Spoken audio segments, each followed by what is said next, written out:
నమస్తే మిత్రులారా, నేను మీ శ్రీనివాస్ చౌహాన్ అడ్వకేట్. మిత్రులారా, ఒక ప్రాపర్టీ మనము ఎవరికైనా గిఫ్ట్ డీడ్ చేసి ఆ గిఫ్ట్ డీడ్ రద్దుపరచకుండా మరొకరికి సేల్ డీడ్ చేయడానికి అవకాశం ఉంటుందా?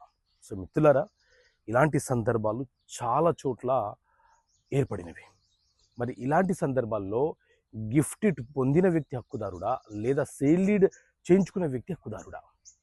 సో మిత్రులారా, ఎప్పుడైనా సరే ఎవరైనా ఒక వ్యక్తి ఒక ఆస్తి మీద పరిపూర్ణమైనటువంటి హక్కులను కలిగి ఉన్నప్పుడు ఆ ఆస్తిని అతను ఎవరికైనా వీలునామా రాయొచ్చు, గిఫ్ట్ చేయొచ్చు లేదా సేల్ డీడ్ చేయవచ్చు. అయితే ఏదైనా ఒక ప్రాపర్టీ మనకు నచ్చిన వ్యక్తికి, మనకి ఇష్టమైన వ్యక్తికి, మన కుమారుడికో కూతురికో లేక మూడో వ్యక్తికో ఆ ప్రాపర్టీని మనము గిఫ్ట్ డీడు రిజిస్ట్రేషన్ చేసి ఇస్తే, అతను దానిని స్వీకరిస్తే ఆ ప్రాపర్టీ మీద అతనికి సర్వ హక్కులు సంక్రమిస్తాయి. ఒకవేళ బై ఫోర్స్, థ్రెటన్, మిస్రిప్రజెంటేషన్ లేదా భయపెట్టో బెదిరించో ఏదో పద్ధతిలో మన వద్ద ఉన్న ఆస్తిని అతను గిఫ్ట్గా తీసుకుంటే దానిని మనము రద్దుపరచవచ్చు. కానీ మనం ఇష్టపూర్వకంగా ఒక డాక్యుమెంట్ని, అంటే ఒక ప్రాపర్టీని డాక్యుమెంట్ రిజిస్ట్రేషన్ చేసి గిఫ్ట్గా ఇస్తే దానిని చాలా తక్కువ సందర్భాలలో మాత్రమే రద్దుపరచడానికి అవకాశం ఉంటుంది.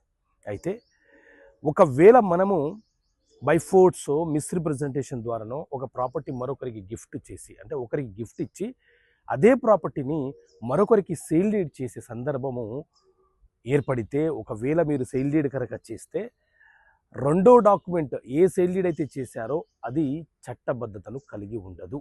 ఎందుకంటే మొదట ఇచ్చినటువంటి గిఫ్ట్ డీడ్ని చట్ట ప్రకారంగా ఎక్కడ రిజిస్ట్రేషన్ జరిగిందో అక్కడే ఆ డాక్యుమెంట్ని రద్దుపరిచి ఆ తర్వాతనే మీరు మరొకరికి సేల్ డీడ్ చేయాలి. అంతే తప్ప గిఫ్ట్ డీడ్ రద్దుపరచకుండానే మీరు సేల్ డీడ్ చేస్తే ఆ సేల్ డీడ్ విలువను కలిగి ఉండదు, చట్టబద్ధతను కలిగి ఉండదు, కొనుగోలుదారుడు నష్టపోయే ప్రమాదం ఉంటుంది.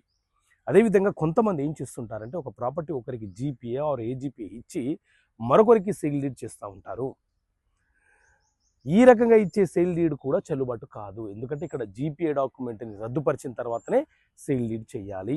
సో ఈ జాగ్రత్తలను సాధారణంగా సబ్ రిజిస్ట్రేషన్ ఆఫీస్ వాళ్ళు జాగ్రత్తలు వహించి ఆల్రెడీ ఒక డాక్యుమెంట్ రిజిస్టర్డ్ అయి ఉంటే దాన్ని రిజిస్ట్రేషన్ చేయొద్దు అన్న దాంతో ఆపివేయాలి. కానీ ఇలాంటివి కూడా జరుగుతున్నాయి, తస్మాత్ జాగ్రత్త.